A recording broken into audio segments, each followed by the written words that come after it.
Kopi Idaman Podcast. Nyaman kopinya, pintar orangnya.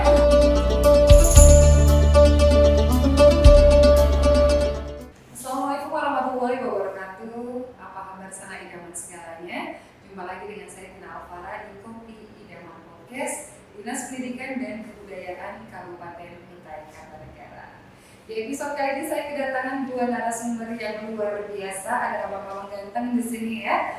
Dan hari ini kita akan membahas mengenai salah satu kampung budaya, bisa dikatakan gitu ya. Kampung budaya di Kabupaten Kutai Kartanegara, yakni Kampung Bensamar.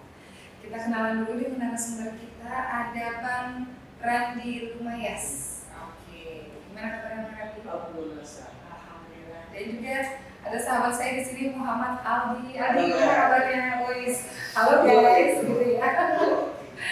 Oke, ini teman-teman penonton atau viewers mungkin ada yang belum kenal Randi dan juga Aldi. Bisa diceritakan mungkin kesehariannya dan sudah berapa lama sih tinggal di Bensamar? Apakah asli dari Bensamar atau pendatang? Dari Bang Randi. Perkenalkan, sebelumnya Assalamualaikum warahmatullahi wabarakatuh. Waalaikumsalam. Perkenalkan, nama saya Randi. Saya asli Filipina. Aslinya Filipina. Ini memang menjadi hal yang menarik. Saya pernah dengar Bang Randi asli Filipina. Gimana ceritanya bisa sampai Ya. ke Kutai Kartanegara? Sebenarnya saya itu lahirnya di Filipina. Bapak saya itu perusahaannya di perbatasan Filipina Indonesia. Nah, bapak saya ini orang situ. Mama saya asli orang Filipina. Dari mereka nikah waktu itu, bapak saya ikut nikah ke Filipina. Ikut sama mama saya, jadi saya lahirnya di Filipina, Mbak. Cuman di sini di Indonesia banyak, di Manado, di Belitung itu Ada keluarga situ, keluarga bapak saya. Akhirnya saya ikut sama orang saya ke Sangir itu. Habis di Sangir saya pindah ke Belitung. Saya di tahun 2000. Tahun 2000 itu sudah ada di Indonesia. Masuk ke Kutai Kartanegara tahun berapa? Saya tak masuk ke Samarinda dulu waktu itu tahun 2006. 2006 masuk ke Samarinda dan akhirnya ke Kutai Kartanegara.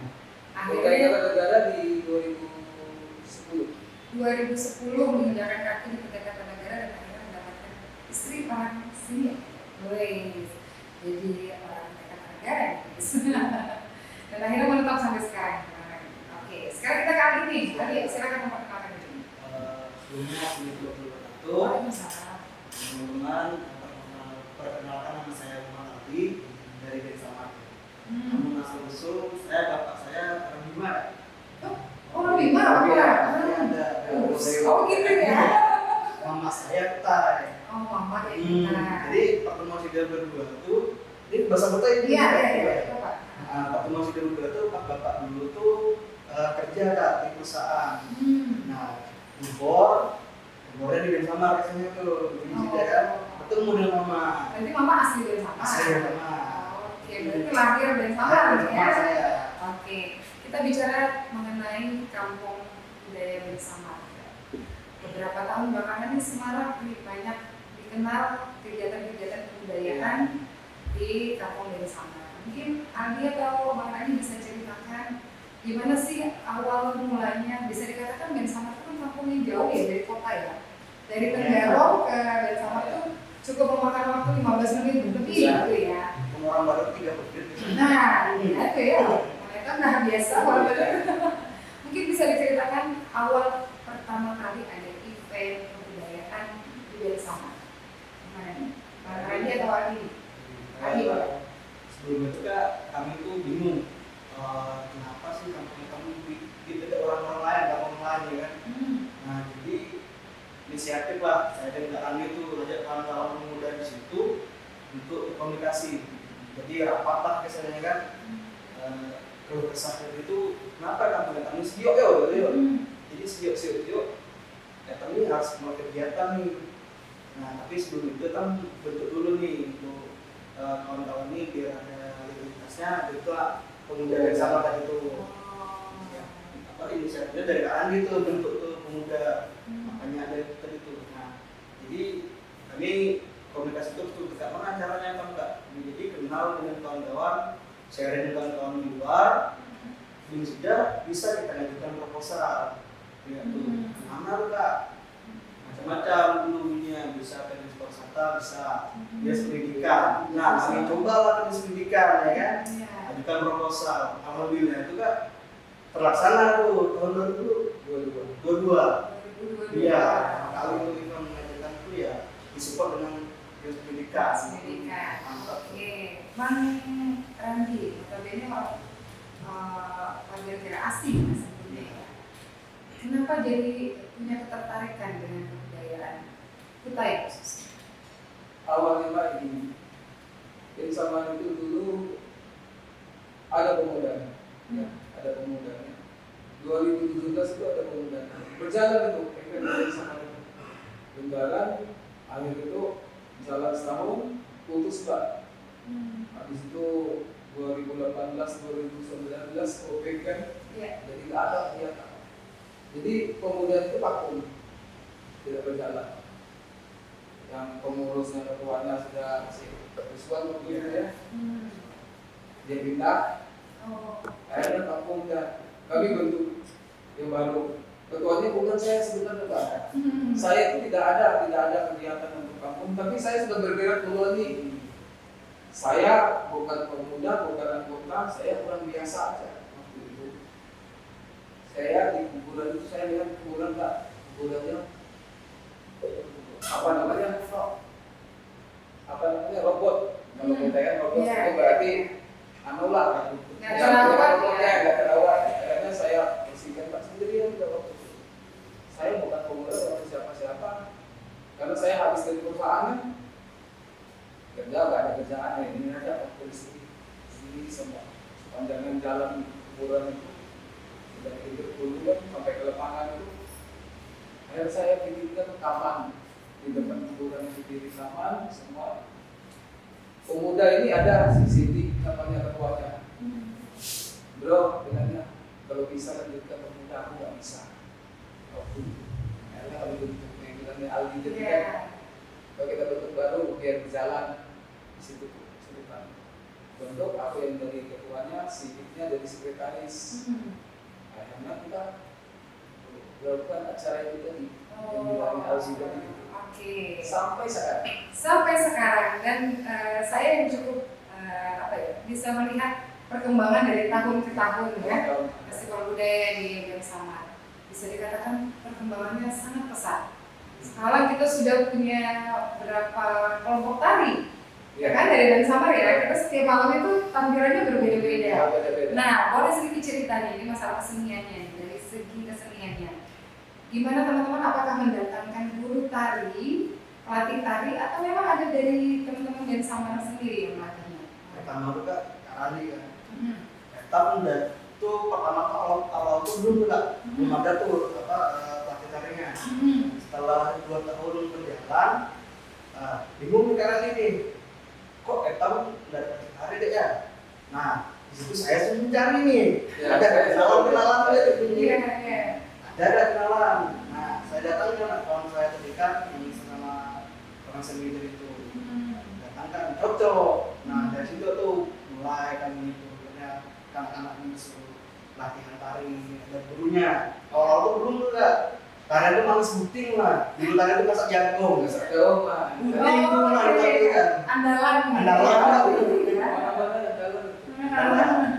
Itu jadinya ngadakan itu di orang datang dari mana juga orang minggu. Jadi setiap minggu itu kan latihan terus sampai ke puncak acara tuh kan ada target gitu, berapa kalian gitu kan. Itu jadinya maka ada sanggar tari dah. Dari dulu cuman sempat matian ini kak legalitasnya dulu. Sanggar tari itu masih akan diurusi lagi. Siap. Untuk kendala-kendala yang dihadapi ini, baik dari awal membentuk kembali organisasi kepemudaan, baik itu juga dari pelatihan untuk tari keseniannya, kendala apa yang dihadapi? Ada kendala berarti nggak? Tapi jangan-jangan nggak ada kendala. Oh ada ya? Oh baik, silakan. Cuman kita itu butuhnya pencarian itu bukannya pertaniannya, karena makhluk itu bukannya selain berarti kostumnya, baju, ya paling tidak sampai ke bulu mata lah. Iya, udah. Pemuda paling itu apa namanya ini cari solusi. Akhirnya kita dapat solusinya untuk memenuhi itu. Sampai kebutuhan yang lainnya itu terpenuhi apapun itu. Baju mereka menikah semuanya. Sampai ke sana pun mereka berlatih itu dari pemuda semua, Mbak. Berjalan setahun aja kita itu. Dari terakhir acara kemarin bulan 8, habis itu kita nggak ada dana, nggak ada apa-apa. Tapi saya itu tetap bertahan pakai dana pribadi saya, Pak, untuk bayar pelatih. Wow. Bagi saya bagi pribadi itu sih. Wow. Jadi saya itu mikir kalau bukan anak-anak ini yang bawa nama bersama ini, nggak bakalan ketahuan di luar sana tanpa mereka belajar itu.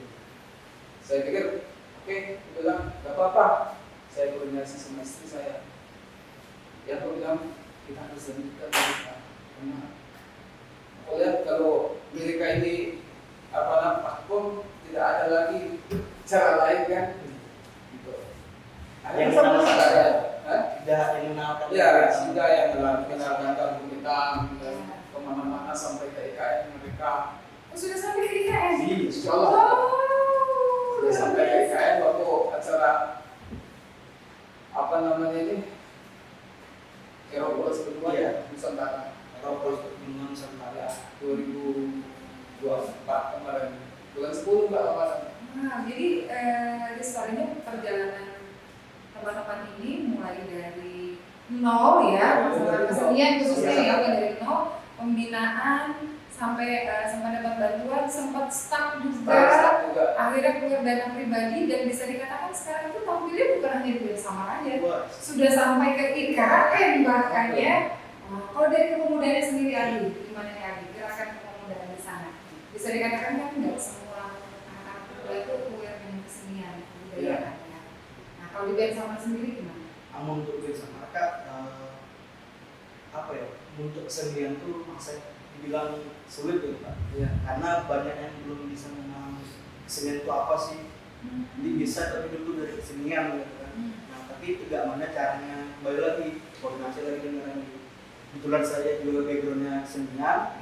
Ya saya ajak kawan-kawan. Memang untuk di awal-awal ya kita masih usaha sendiri, tapi udah terus berkepanjangan itu dia pasti ada aja tuh dia. Ya tidak salah satu yang di orang Ampe itu kan pasti ada akomodasi macam biasa kemarin untuk make up, kostum segala macam. Nah itu bisa jual untuk hasil belanja gitu kan. Ya tuh ini saran saya tuh jangan patah semangat lah gitu untuk kawan-kawan kan. Jadi ya pelan-pelan tuh kami datang di rumah-rumahnya, buat awal anak kita nih bantu dia merekam kampungnya Tangerang kan. Sampai gitu. Iya, nanti banyak tuh datang ke orang yang lalu. Sampai sama ketuanya sampai sini kan ada nih. Ada ketua sendirinya, ada juga pendampingnya, ada adik-adik kita yang hidup di sana. Jadi kita memang sama-sama. Waktu itu sama-sama sampai sekarang. Sekarang nih mereka dulu lagi latihan sekarang. Ada berlatih. Jadi berjalannya Pak, berjalannya seadanya aja gitu. Karena kita memang kalau event memang saya yakin dinas pendidikan itu luar biasa. Luar biasa. Cuma yang kekurangan kami itu sekarang itu untuk apa namanya banyak sisi dari bagian dari sisi baju mereka. Kalau yang lainnya mungkin bisa saja, masih bisa. Cuman ya itu tadi dari itu semua mereka. Semoga kedepannya nanti setelah banyak event yang diikuti, teman-teman BEM Samar banyak yang lihat juga, kita bisa dapat perhatian dari banyak pihak, bukan hanya dinas pendidikan saja, mungkin nanti dari pihak-pihak lainnya ya. Siapa tahu nanti ada anggota DPR yang juga mau membantu membangkitkan kebudayaan dan juga kesenian BEM Samar, tentu sangat berterima kasih sekali. Iya, dari festival yang berjalan beberapa tahun sampai dengan saat ini, dari Mas Randi dan Mas Ali sendiri, gimana bentuk perhatian dari pemerintah dan juga perkembangannya seperti apa setiap tahunnya, apakah semakin meningkat tingkat kunjungannya yang datang di sana dan efek ekonominya nih kan kadang biasanya kan di tempat-tempat ada ini ya orang jualan tuh di depan. Nah itu apa yang dirasakan masyarakat di sana? Rami, Ali. Apa ya? Sangat besar gitu Kak, perhatian dari dinas-dinas terkait gitu Kak. Awalnya makanya itu awal tanpa siok kampung Kak. Makanya tadi itu jalan-jalan ke dinas itu dengan proposal itu sini gitu kan. Berlaku itu dapat support dinas pendidikan, salah satu supportnya kan. Nah dari situ tuh Kak, kan bisa meningkatkan ekonomi masyarakatnya juga gitu Kak. Tadi itu dijualan segala macam, gula-gula lah, jajan-jajan tradisionalnya juga. Nah itu jadi meningkat Kak setiap tahun tuh. Dan pengunjung juga itu dari tahun 2022 sampai akhir kemarin tuh meningkat terus Kak. Makin ramai ya. Banyak yang cari semua lagu untuk abu lah segala macam tuh. Nah itu. Aku datang sebelum ke panggung memang wajib buka sih itu panas panas kan nyaman. Seberataan carinya itu lah ya kan. Jadi ya bukan hanya sebagai acara biasa mah ya, tapi untuk ekonomi masyarakatnya juga berjalan, terus masyarakatnya juga jadi diterasa siok lagi gitu kan, karena ada event tahunannya gitu kan, dianggarkan dan disediakan. Keren sih. Dan di situ juga Pak, ya gitu ya. Saya melihat di kampung itu memang gotong royongnya kuat. Belum masih muka. Tinggal kita ini sebagai pendorong yang lihat, tinggal kita komunikasi saja, apalagi kalau pemuda. Anggota pemuda itu banyak. Sekali aja kita ngomong, itu gotong royong besok. Orang tuanya itu juga. Orang tuanya Tinggal umumkan di masjid. Nah, makanya malah sudah datang belum? Iya. Makanya kami itu di sana ini kalau bagian kan seminggu aja kita persiapan Berani. Berarti sebenarnya ini butuh promotor aja orang yang promotor ini ya. Karena orang yang membuat konsep sama orang yang ngasih motivasi lah di awal ya. Yang menggerakkan orang yang digerakkan banyak sebenarnya ya. Seperti anak-anak penari, mereka punya grup kan. Di grup saya seperti saya sekarang. Saya ada grup kerja, entah latihan malam kuliah, jalan mereka. Kalau untuk latihan sendiri ada jadwal rutin? Ada dalam sebulan itu ada kali. Sebulan kali. Itu tarian aja sama musik dulu kan? Tarian sementara nih tarian dulu Kak. Oh fokusnya di tarian ya. Itu dia bisa teman ke musiknya juga. Ada Alciko, ya kan? Ada.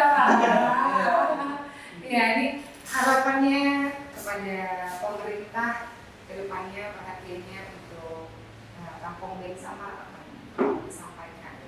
Baik itu untuk dinas pendidikan dan kebudayaan sendiri atau juga pemerintah kabupaten kota negara.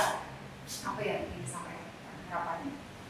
Harapannya sih Kak supaya tetap terus berjalan sih Kak. Untuk dinasnya dengan pemerintah kabupaten kota negara itu ya saling support gitu kan, antara pemerintah daerah dengan masyarakatnya juga bisa terjalin terus. Kami juga terima kasih banyak nih Kak dengan pemerintah Kabupaten Kota Negara ini, banyak support tegak kampung kami yang tadinya itu orang kampung mati, jadi dia tuh UMI itu juga gitu. Dia tuh ya kan banyak dia banyak yang tahu juga, tiba-tiba kita jadi bersama kan dia dari mana dia tahu, dia tahu. Kami juga kan punya sempat melihat postingan dari dinas pendidikan ketika acara ini, waduh, tidak ya besar sebenarnya juga ya itu memang. Iya. Jadi untuk dinas memang apalagi kamu dapat ini Pak, kami punya dari ini baru. makanya habis di sini mudah-mudahan dari informasinya ketemu sama Pak Tomo kan. Wah, ada persiapan sesuatu ya? Ada, teman-teman tunggu aja tahun depan. Ada yang spesial pokoknya. Harapannya semoga berjalan lancar. Terus teman-teman di bersama juga tetap semangat latihan, tetap semangat membangun kampung dengan segala yang ada lah dari maksimalkan, dan harapannya komunikasi dengan pihak pemerintah juga bisa berjalan baik. Selain kesenian itu juga ada ini ya, olahraga tradisional ya, setiap event, ya kan? Jadi semoga itu bisa semakin dilestarikan lagi, ditingkatkan lagi, dikenalkan lagi, apalagi zaman sekarang tantangannya luar biasa ya. Kalau kami Kak, kami mau seorang. Kita masih seorang. Personalnya. Alat-alatnya? Iya. Alatnya sama alat. Mau seorang gitu. Alat kita sekarang kerja sama dulu. Mbak ya. Luar biasa. Jadi Bang Dani ya, kerja sama dengan itu mau sendiri. Nah, tugasnya Bang Dani tuh udah bikin juga belum? Iya dong. Oh itu masih di impor dari Mulanya udah Kak Dani. Oh sih. Kita itu masih Mbak ya, karena kita kerja sama Bang Dani. Karena kita yang melatih kita juga dia. Iya, luar biasa loh. Luar biasa. Jadi kita itu di tempat kita juga bisa kita produksi. Iya. Bahan ini kita kan sudah ada. Apalagi kalau untuk pinggiran itu bahan kita sudah lengkap semua. Itu nanti bisa dikembangkan jadi rumah produksi gitu. Udah ada malah. Sudah ada. Sudah ada. Rumah produksi sudah ada. Bagus. Berarti harusnya next event saya harus jalan-jalan ke rumah produksi Ah, dulu ya. ada. Kalau teman-teman podcast boleh ya? Boleh. Kita ikutan Yang ya. podcast di situ juga bisa. Oh, live podcast di situ juga boleh. Luar Aduh bantu main gerang. Nah, oke. Untuk pemerintah sudah disampaikan harapannya kali ini untuk masyarakat, buat penonton YouTube kita nih apa yang mau disampaikan, boleh dipromosikan kampungnya, silahkan. Ya, silakan. Iya. Untuk kawan-kawan sih sebenarnya pesannya tuh tetap selalu dukung ya kegiatan event-event baik itu dari kegiatan dinas pariwisata atau dinas pendidikan ataupun diskusi yang lain tuh di sini Kak Etam tuh menurut pandangan saya sebagai pegiat seni tuh apa ya penonton itu belum terlalu kenal dengan seni biodas seorang. Iya. Jadi apresiasinya kurang. Itu. Jadi acara yang tadi jam 8 sampai 11 jam 9 mengulangan juga. Apresiasinya sebenarnya untuk kawan-kawan penonton tuh. Jadi Etam mendapat tonton sampai habis. Siang kan kawan-kawan latihan udah berbulan-bulan ya. Setengah cocok kayaknya tuh. Itu bulan-bulan latihan tapi kawan-kawan ini ditonton kan sihan sih dari latihan udah payah. Jadi kami tadi tuh ya ibaratnya yang cari baju payah, cari sampai bulu mata, cari itu payah ya. Tolong, ya kan, tolong apresiasi lagi kawan-kawan seniman itu. Luar biasa. Oke, Bang Randi, Adi, terima kasih Siap, banyak Kak. sudah mampir di podcast kita hari ini. Semoga informasi yang disampaikan hari ini bisa semakin menjalin erat komunikasi dengan pemerintah Kabupaten Negara, khususnya Dinas Pendidikan dan Kebudayaan, dan juga seluruh masyarakat, seluruh viewers yang menyaksikan tayangan kita. Sebagaimana yang disampaikan tadi nih sama Aldi, jangan lupa untuk hadir, memberikan dukungan dan juga apresiasi buat teman-teman semua, bukan hanya di Deli Somar aja, tapi di semua kegiatan-kegiatan, khususnya kegiatan kebudayaan. Yuk Etam sama-sama majukan dan kenalkan Oda Etam, bukan hanya di tingkat nasional, tapi mendapat sampai ke tingkat internasional. Oke, sebelum kita tutup sesi hari ini, Kopi Idaman Podcast ada tagline.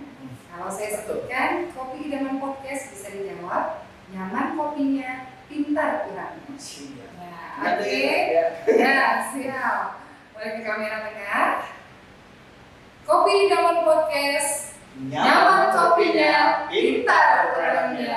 Oke, terima kasih sekali lagi, Randi. Semoga semakin sukses. Terima kasih. Assalamualaikum warahmatullahi wabarakatuh. Waalaikumsalam.